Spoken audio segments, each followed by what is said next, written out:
It isn't even Halloween, and Christmas decorations are already popping up at every retailer in America. As a Christian, this is often too early, but imagine how this wholehearted embracing and commercialization of a religious holiday impacts people of other faiths. Folks who have to go to school, shop, dine, and live in a holiday season that is constantly reminding them that they do not belong. But that's just the beginning.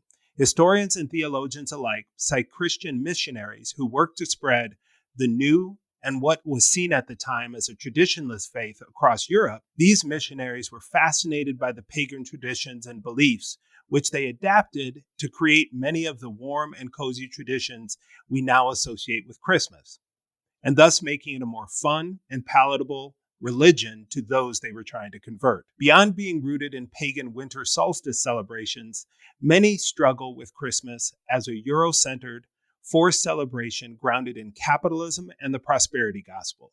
It doesn't help that Christmas customs like caroling, Santa Claus, gift-giving, and even feasts are all aspects of winter solstice celebrations from groups like the Norths, the Romans, and a worldview that was built on oppression and suppression.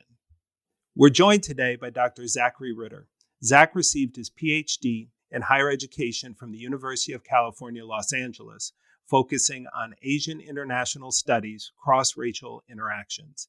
He is currently Vice President of Leadership Development at the Jewish Federation of Greater Los Angeles.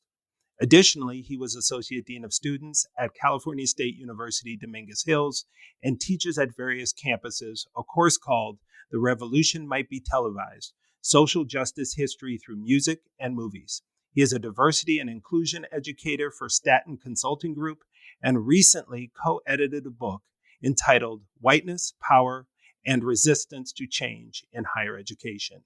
Zach, welcome. You ready to get uncomfortable, man? Let's do it. Let's do it. So, the theme of this, having grown up I grew up in a city, one of the only cities, shout out to St. Louis Park, Minnesota, one of the only cities in the country where Jewish people could own property at the time. So our high school is like 2/3, half Jewish at times.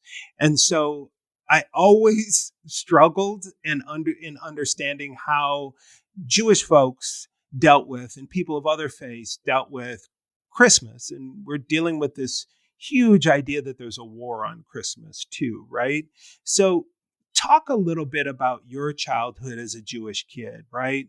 What were you taught about Christmas? How has that perspective remained and evolved over time? Yeah, so thanks for having me on the show. I was thinking a lot about this episode for a hot minute because, well, firstly, I don't want to speak for all Jewish people, right? I'm just one guy with a lot of opinions. But with that said, I think Christmas in my house was not only non-existent, but was something to be kept out.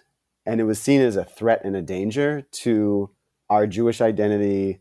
My father, who was a refugee from Germany, born in the displaced persons camps in the American zone in 1947 after the war, and his parents were in Auschwitz. And so there was a lot of Holocaust trauma. And even the word Holocaust, comes from burnt offering to God, which is problematic and has its roots in like Greek stuff, but also Christian stuff of all these people had to die as a burnt offering or a scapegoat or sacrifice to the god. So Jewish people call it the Shoah, which is like the tragedy. So I think how it was brought up is don't become a Christian, because there was a lot of forced conversion the last 2,000 years of Jewish people in Europe. 1492, Columbus sailed the ocean blue, but also kicked out all the Muslims and the Jews and started this whole wild genocidal campaign to convert the whole world to Christianity. And he did a pretty good job because now we got 2.2 billion Christians in the world and there's 15 million Jews in the world. So I think there's always this threat of destruction or annihilation of Jews by the philosophy of Christianity historically, but also by even just conceding and celebrating and this holiday and getting subsumed into the larger Christian culture that is America. And yeah, I guess my parents were also teased and beat up by like Christian kids growing up in Chicago and outside of Chicago in Illinois. So there was like a lot of bad feeling around Christmas, which honestly, I think I'm still trying to unlearn and unpack because it's probably not healthy. Well, and it it's healthy to know where it comes from, right? True, true. And the trauma is not you, right? The trauma is the things and the actions. I mean, the bottom line is, as a theologian, I know that Christian missionaries were trying to peddle what was seen as a boring religion. When you're competing with, God help us, how folks tried to convert African slaves and how folks tried to convert natives in our country. And just thinking about what happened in Europe, and you're competing with the Norse and you're competing with Roman faith, right? And so all of the pagan traditions and Christmas, obviously, we just have to have some celebrations. We have to have some fun. This just can't be about suffering, right? And so then we create these things and we take on things and we make things that are grounded in traditions that the people at the time, right, in Europe, were doing, whether it's giving gifts, whether it's kissing under the mistletoe, whether it's a Christmas tree.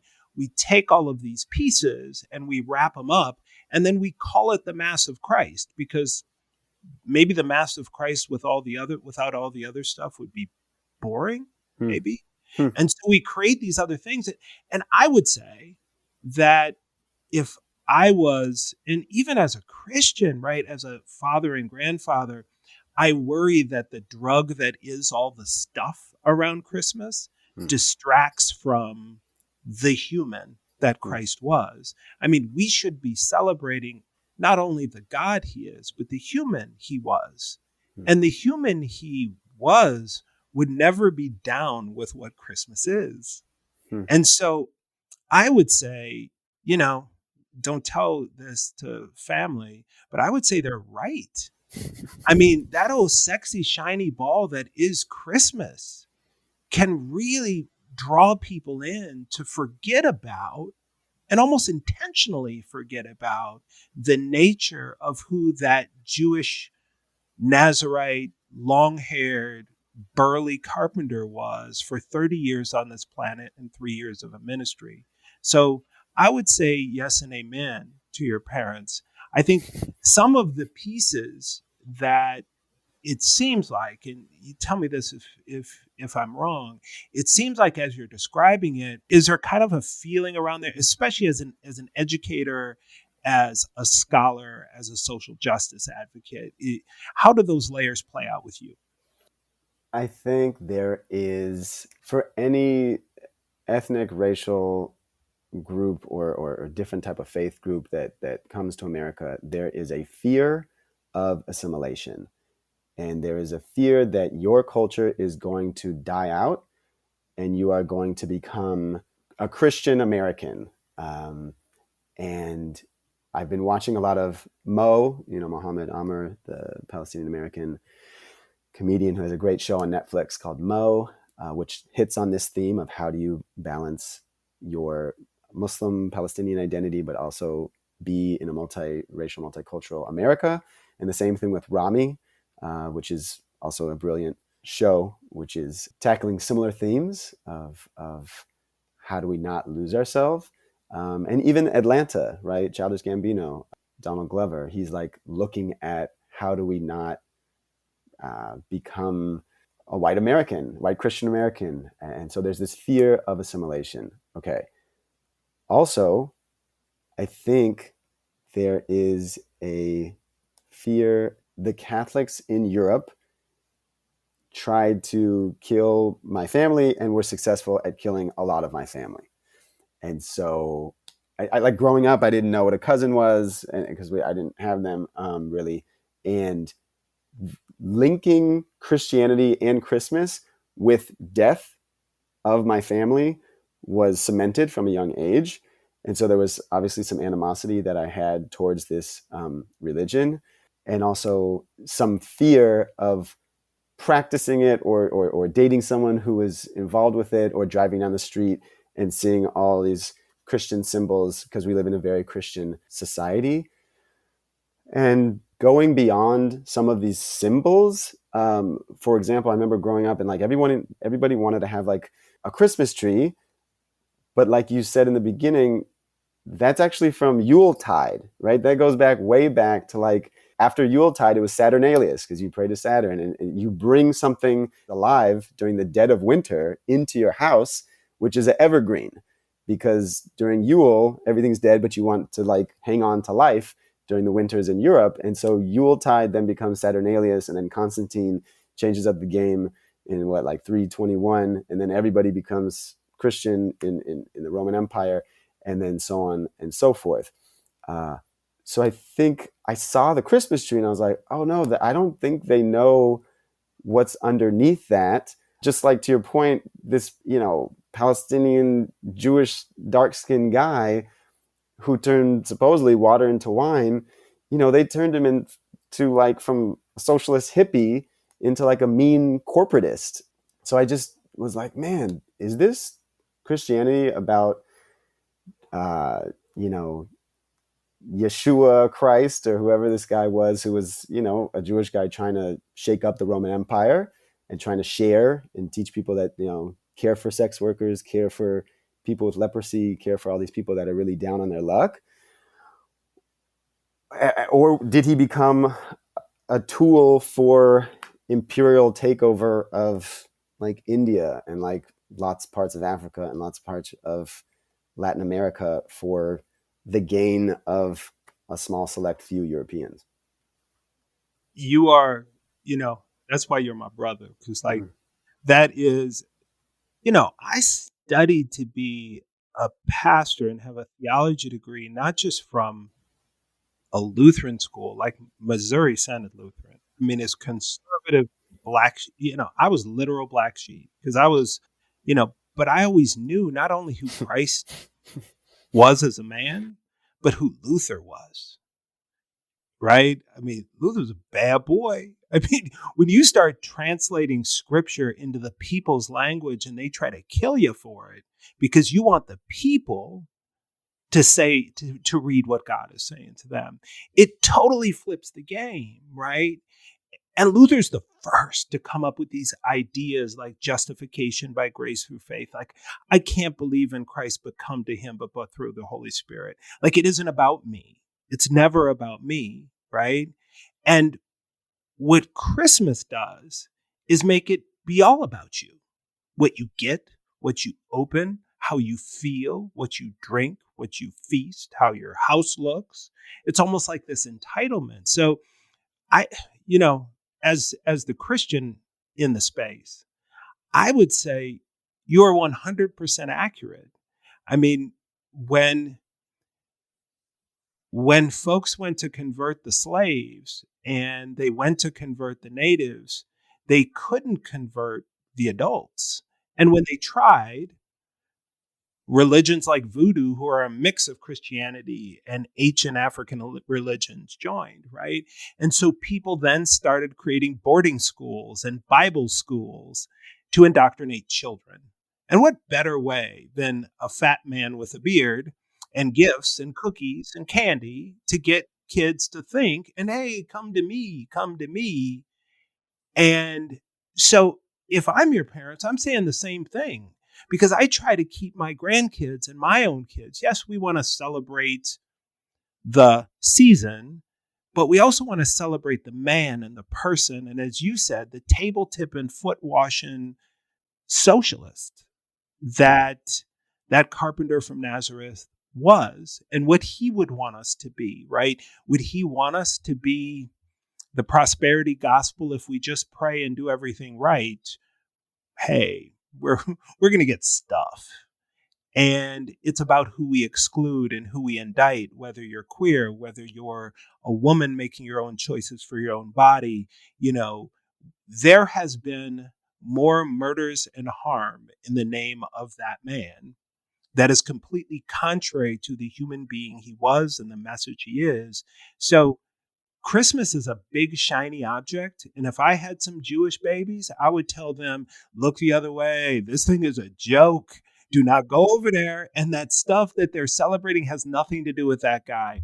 Quick story. I was working at an institution in the Deep South, and I'm a super Christmas guy. Like my house, I pay a guy to put lights on my house, right? I'm not climbing on the roof. I am Clark Griswold.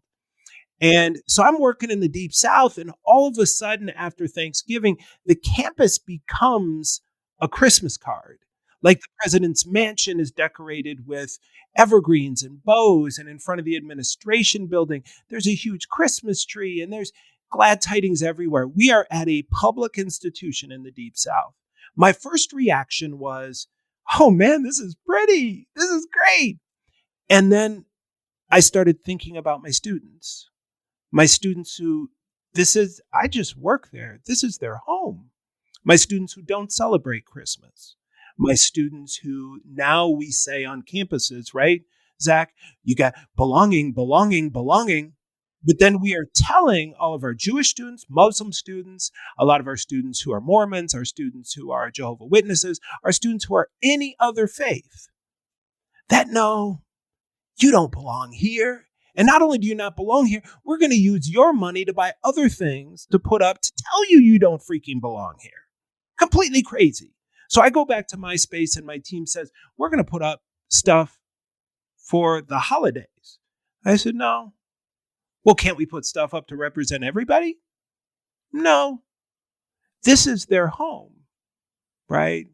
And then I had staff argue with me that Christmas wasn't a religious holiday. And I said, well, I know the roots of Christmas are not a religious holiday, but it still has Christ in it. So we can't have our students not feel a part of. So you also, right, have a deep, deep, deep experience and broad in the higher ed space. Talk about those spaces around belonging and how Euro-Christian activities like Christmas can often be perceived from our students. When we're saying you belong, in another sense, we're saying you can't participate. So, okay, I want to get into that, but you brought up some really, really powerful stuff, so let me get there first. Number one, yeah, Martin Luther, powerful dude, and like took the word and brought it right to the people and said, you don't need the Catholic Church to pray to God, right? Just do it at home. And again, the way I was taught in my household about Martin Luther is, I guess he said some like really bad anti-Jewish stuff, right? He's like, set fire to their synagogues and their schools, and they should be razed and destroyed, and their prayer books and Talmudic writings in which such idolatry, lies, cursing, and blasphemy are taught should be taken from them, right? And the rabbis should be forbidden to teach on pain of loss of life and limb. Like he was on one about Jewish folks, and he wasn't alone, right? It's unfortunate that someone who can, and we see this today as well towards other groups, right? Someone who is a liberator for one group then is like, yeah, but I hate black people though. Yeah, but I hate queer folks. You know, I hate immigrant folks. If we're going to be liberators for one folks, can't we be liberators for all humanity? And that really, really bugs me. That gets me. And so I just had to say that one thing about Martin Luther. Bro, and let me just say, because we as humans have to be pointing the finger at somebody to get behind someone else, right? The only way I'm going to rally behind X is if that person is excluding someone. The messages of love and inclusion, those aren't often embraced until people die. We were talking a little bit about the higher ed space and this idea of belonging, but at the same time, we really, really struggle of creating, even in a place like California, right? We struggle with creating safe places and spaces for students of other faiths or other religions or other backgrounds and races. Talk a little bit about that, in particular around as we walk our way into this time of year. The college space is a microcosm for our society. And I think something unique, special, and different about the college spaces is it's socially engineered. Actually, society is too. But for the purpose of this argument, college spaces are socially engineered because you pick the best and the brightest, or the people that could jump through all the hoops through high school, blah, blah, blah, blah, blah, got all these grades, and you put them in one place. And you say, have at it. So you have very strong opinions of very smart people. And a lot of the campuses I've been on, it's like seen as progress that we reserved one room so Muslim students can go pray there if you guys want. And it seems strange, right? Because it's 2022 that Muslim folks just started to exist, which is great. And so we gave you a room. But we got, like you were saying, we got all these Christmas decorations. I've been on campuses where there's a big church in the middle of the campus with a cross and everything, and pictures of Jesus and stuff. But yet we are a secular country, and we separate church and state, which we know has been very, very difficult for us in our 250 plus year history. So on the college campus, and I should say, I guess, as the Jewish guy, right? I think Jewish students get a lot of criticism sometimes because it's like, yeah, but you guys have this whole building called Hillel that's like slightly off campus, but it gets all these like goodies and so on and so forth. So why are you guys complaining about Christmas when you got your Hillel building? We won't even touch the issue about Israel-Palestine because that becomes a whole hotbed of controversy on college campuses. But I still think there's this unspoken dominant narrative of Christianity on college campuses that we don't often examine. I was a residential hall RA at UCLA, and I remember when Christmas time came around, it was the way that we dealt with it was like, okay, we're going to elevate all the ones that we know. So we're going to elevate Kwanzaa, which, yeah, as we were talking before, it's interesting and problematic at the same time. We're going to elevate Hanukkah, and we're going to elevate Christmas, and we're going to put them all on this like equal playing field, which I think we try to do with a lot of things in America to try to be like don't look at the history. And I guess it kind of worked, at least for our little floor, because people felt like they were being represented or that they learned about a different culture. But it's interesting that people were a bit uncomfortable centering Jesus in Christmas stuff. And I think that's our schizophrenic nature in America, where it's like, we're okay with corporate capitalist money-making stuff, but let's not talk about the God stuff, because we are born out of getting out of a lot of theocracies in Europe that we focus on the thing that everybody can do. Everybody can buy something at the supermarket if you can afford it. Everyone could have a tree. And I think the conservative stuff, especially on college campuses, but in America as well, and Donald Trump said it on stage, they're trying to take our God's gun and oil, which is very simplistic. But this concern on college campuses and elsewhere that we're taking away Christmas comes into play because we've realized there's other people that exist in America and that they also have a voice, and we need to make room for them to exist. And there's just like a lot of things that people live in ignorant bliss about. And so, for example, I dated someone who was Catholic, and they had never heard of Vatican II, that in the 1960s, the Catholic Church officially apologized for 2,000 years of saying that the Jews killed Jesus, and that's allowed for 2,000 years for Christians and Catholics in Europe to then kill Jews. I think there's a lot of things that we remain ignorantly blissful about on purpose, because if we knew about them, it would cause massive unrest and disruption.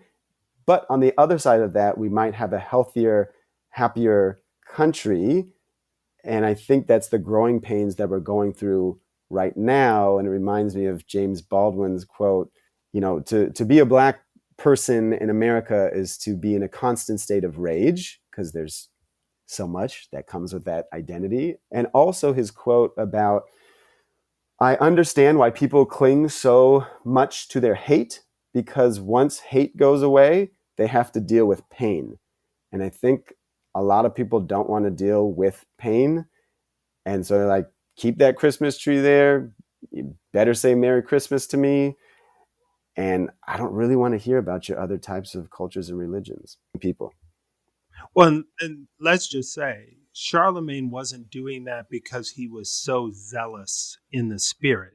He didn't get the Holy Ghost and kill people, right? It was about power. It was about control. It was about oppression. When I think that, Zach, I think the challenge with all of this is this continued hypocrisy, right? Just like you were talking about with Constantine. Constantine didn't, I think sometimes I worked at a camp and we used to play this game, Romans versus Christians. And the Romans were the counselors and the Christians were the kids. And it was a big game of capture the flag, right? And it was this glorifying of the things, right? And there were parts of the early church, before it was even a church, before it was just a band of people fighting the power, right? That was all about the zeal, about the faith, right? And I want to convert people because I want people to know Jesus, right? Okay, that's the purest form of the thing. But the reality is Jesus knows them regardless, right? It doesn't matter if you know Jesus. Jesus knows them. And Jesus is good. And you could be a thief on the cross hanging there and he says, homie, don't worry about it. I got you. Today you're going to be with me in paradise. And it doesn't matter.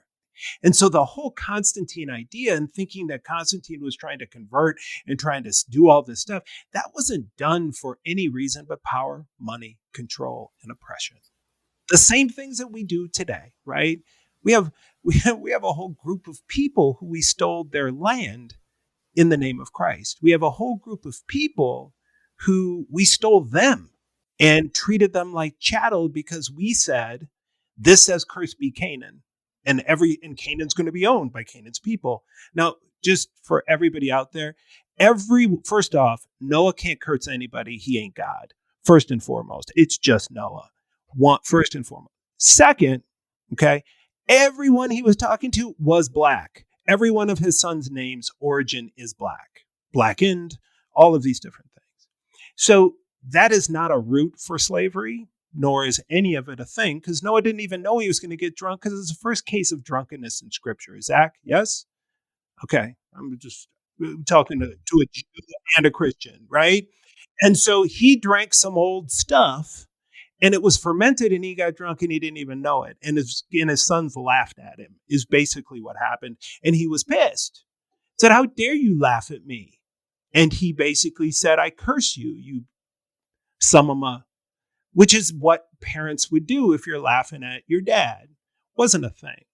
So that's a theological diatribe there. But the piece with the United States is we do the same thing, right?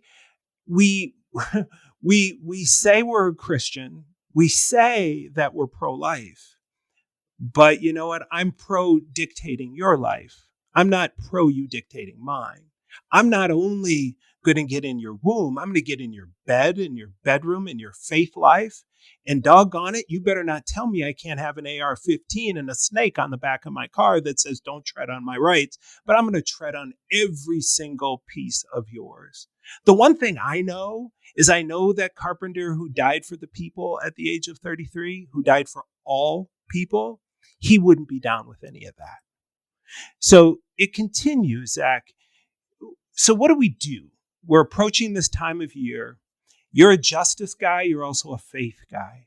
And you're a faith guy that I admire because you're not, hey, I don't have room for Palestinians. I don't have room for Muslims. I don't have room for Christians. You are a room maker, first and foremost, in your own heart, your own faith walk.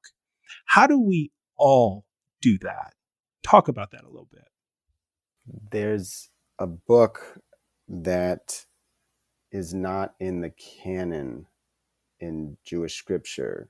Ethiopian Jews do read this book of Jubilee, but the book of Jubilee is not in, I don't know, the Western canonized Jewish Nevi'im and Ketuvim.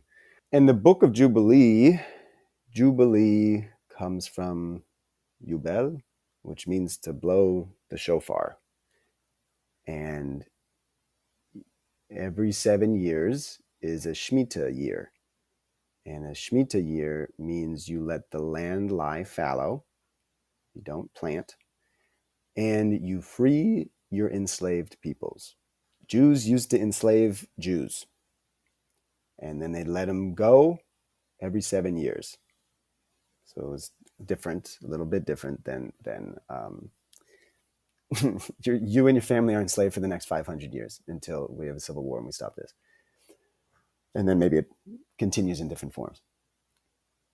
I think something that I would be interested in exploring as, as a city, as a country, as whatever, how do we look at the Book of Jubilee, which also says basically give away all your money every 7 years, something like that. How do we stop centering our own religions and say, ours is the best, everyone else sucks? Or ours is the best, I'm going to tolerate these other guys, whatever. How do we look at history and not just say, oh my gosh, it's so much war, genocide, and killing, isn't that terrible?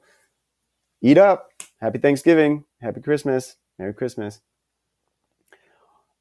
What happens if we, on Christmas, Hanukkah, whatever things you like to celebrate, Kwanzaa,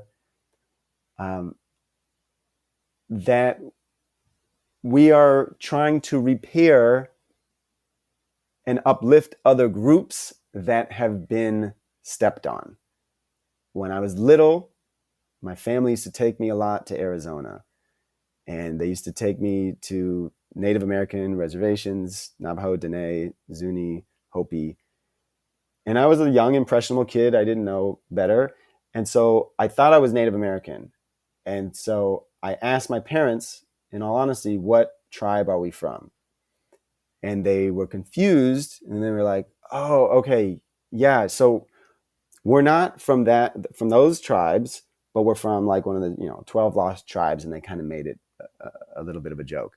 And I was deeply disappointed because I thought that Jewish culture and my culture had no culture. I didn't know much about Eastern Europe. I didn't know much about the 12 lost tribes, but I knew that I was seeing Kachina dolls, Hopi, Zuni, Dene culture, and it was rich. And they had all these beautiful artistry and different gods. And it spoke to me in an interesting way as a child, all the different colors and all the different, ways of thought that they were talking about, and all different creation stories. Even as a young kid, I was like, wait, why is none of this elevated? Why is it always Christmas, Hanukkah, Kwanzaa? There's all these other religions, ways of being, philosophies, knowledge that have been killed and stepped on, but we have an opportunity to repair. We have an opportunity to uplift voices and new narratives that may help us create a new dance and live in a more healthy, happier, interesting way. And so I talk to my Jewish brothers and sisters and non-binary folks. I talk to my Catholic Jewish brothers and sisters and non-binary folks. And I say, when you're taking down that statue of Junipero Serra, which I hope you do, my local Catholic church did not, okay. Can we use some of the money that we have in our various communities to try to do some type of small scale Black reparations in our city, in our community? Can we do like Chicago did and do $25,000 housing voucher? If you can prove that you were discriminated in the 60s, if you discriminated yesterday. Is there a way that in California, one of my former students just did this, and I'm really, really excited about the work that he is doing. His name is Ian, and he has a conservancy called the Tongva Conservancy. He is not Tongva himself, but he has studied history, and he said, as a Jewish American guy, this is what I think is right. And he was instrumental in helping Sharon Dreyfus, who is a Jewish American woman, transfer 1 acre of land to Tongva Native American folks in Los Angeles. And it's the first time that Tongva folks have ever owned land in the last 200 years since the Spaniards had been here. That is history in action. That is justice, faith, love, whatever you want to call it, in action. It's not too late, right? There's about maybe 3,000 Tongva folks still left in Los Angeles. My people always talk about there's 15 million of us only in the world, and that's true, and there's work that needs to be done. And yet there's other groups that have even less numbers than us. So how are we as Christians, Muslims, Jews, Hindus, Buddhists, Wiccan folks, what all these different faiths, Mormons, Jehovah's Witnesses, who also died with us in the concentration camps because they wouldn't swear allegiance to Hitler, Jehovah's Witnesses. How do we all come together and say, there are people that are really, really suffering in our city that are unhoused. There are people that are indigenous and Black and brown that are suffering more than us. Jesus, Moses, Muhammad, peace be upon him, they are instructing us to give what we have so that we create a better society for everybody, not to erect a higher statue or a higher tree and say, this is my land and F all of you. That's not the love way. That's not the agape way. That's not what we're trying to get at. The whole thing is, I just went to South Africa, right? And I was learning about different African cultures. Ubuntu, right? I am because you are. And this is what influenced Gandhi and influenced MLK.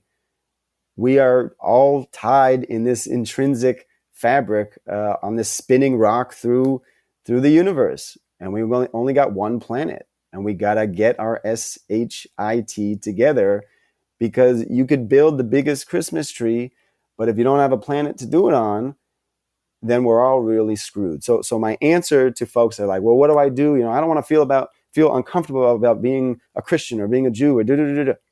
The whole point of uncovering honest history and looking back at the genocide and all these things that happen, it's instructive, even if you're an atheist, right? Some of my atheist brothers and sisters and non-binary folks are more wokish to some of this stuff because they're not bound by these books. They say, this is what I see wrong with society right now. We need to give more money. We need to change our policies. We need to elect better politicians. We need to change the way we raise our children in order to create a future that the planet survives and that people have housing, healthcare, and education, and all the things that they need to feel healthy, happy, and secure. And even if you don't believe in any religion, those are the tenets that I think we as humans, even Eleanor Roosevelt wrote out in 1948, the Declaration of Human Rights that we still can't stick to. There are basic things that all humans could utilize and have a good life from. And I think we need to start thinking in a more global way of care, love, and respect. Zach, you're the guy. I mean, I think that the thing about that you're saying, a lot of it is really striking. But there was a point that I was talking with my 77-year-old mother, and I said, Mom, there's these certain people that have these views that are in our family that are related to me. I just can't rock with them. So what do you mean? They're our family. They're our family. I said, well, I know they're our family, but I've known them my whole life. And if there is something more powerful at work, right? As a person of faith, I know that there is something more powerful on a negative side than me. Lucifer is the deceiver, right? That's the point. And so when I see people who I've known my whole life have these crazy, outlandish views, I'm like, look, if it ain't of God, it's of something. Okay. I can't rock with that because I am not stronger than Lucifer. Okay. I'm just going to tell you, I'm not. I'm not going to do those things.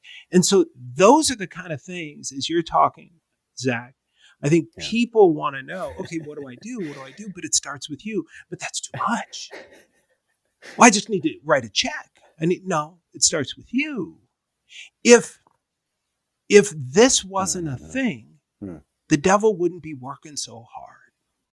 But you brought up some things that are challenging and uncomfortable. The more we make space, having uncomfortable conversations, not just with each other, but with ourselves, acknowledging, like you said, acknowledging the history and understanding the history so that it doesn't repeat, right? There's a reason why people are using letters like CRT to describe teaching kids that Christopher Columbus didn't start anything. He was a murderer and a rapist and a genocider, right?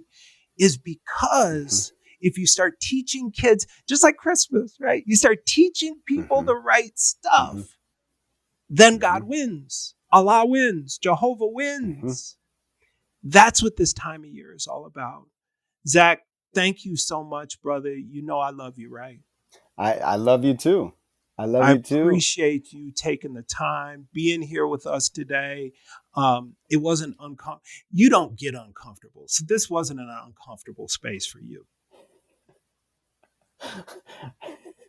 I mean, I've been uncomfortable a lot in my life, and maybe that's why I opened up my brain a little bit. But I think being uncomfortable is the start. It causes some cognitive dissonance. And if anyone is listening to this, which I hope they are, other than you, Mom, appreciate you, love you. I think if you hear this stuff, Adam and Zach, smart guys, but what do they really want me to do? Everybody has a role in this revolution of humanity. If you want to just write a check, God bless you. If you want to put a sticker on your car and go to a protest, God bless you. If you're going to vote in a pro humanity healthy way, God bless you. There are so many things that we can do that I think are whatever media tells us, you don't have any control over that. If more people wrote checks towards, Black liberation, towards indigenous freedom, right, towards restoring trees and land, if more people voted a certain way, if more people used their voice in their workplace to change policies to hire more Black and brown folks, more poor white folks, more queer folks, if we changed businesses to not be so only money for the shareholders, no money for regular folks, or Amazon unionizing. Jesus Christ himself would be on the front lines with Chris Smalls, right? For Christian Smalls for creating the Amazon unions. If more people used their white privilege, their able-bodied privilege, their American privilege to change some of the things that would be more pro respect, health, happy things, we would have a different world. Well, and I think the interesting thing that you're bringing up, which is so true, is a friend of mine sits, I love him, but he's an MSNBC watcher. And he doesn't just turn into Joy and Rachel Maddow, because I get it. I listen to Joy, okay?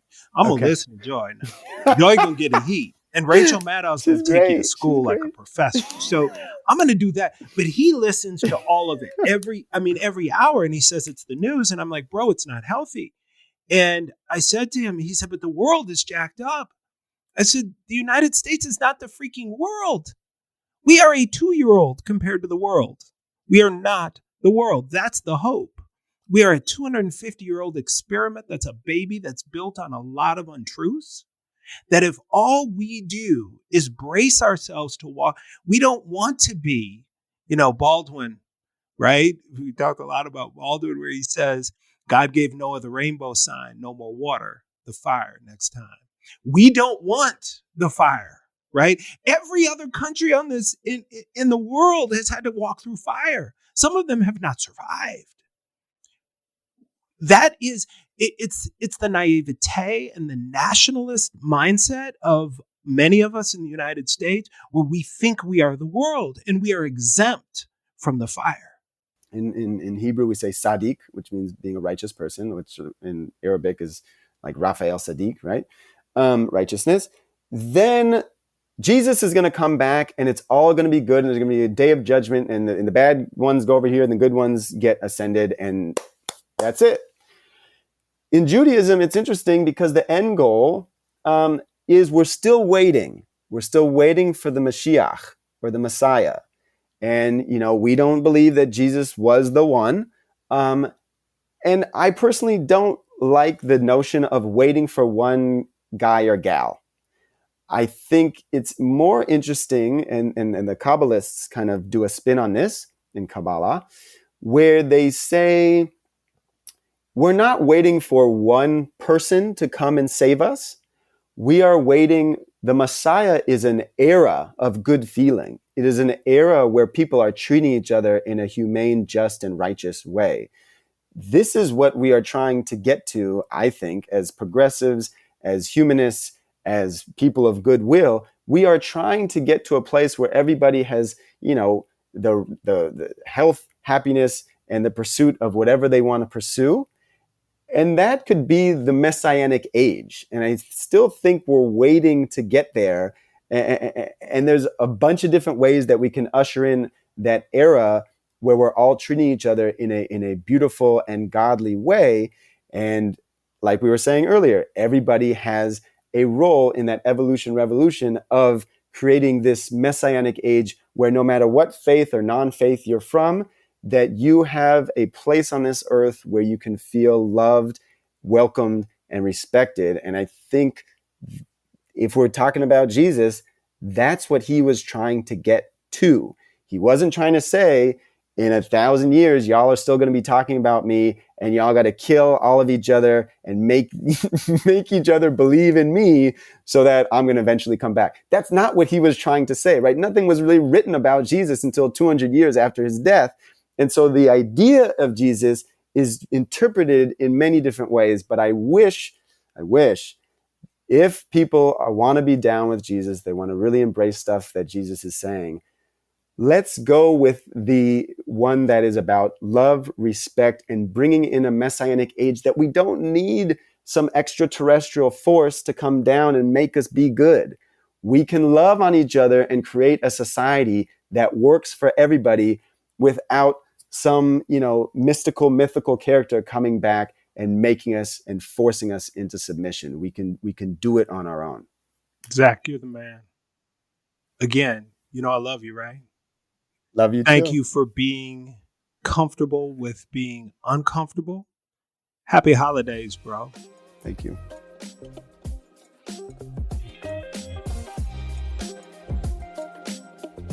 Thank you for joining us for this episode of Get Uncomfortable, the podcast with Adam A. Smith. This podcast is produced in partnership between Adam A. Smith and Rachel Hansen. Links to everything mentioned in the episode today, as well as Rachel and Adam's contact information, will be included in the show notes.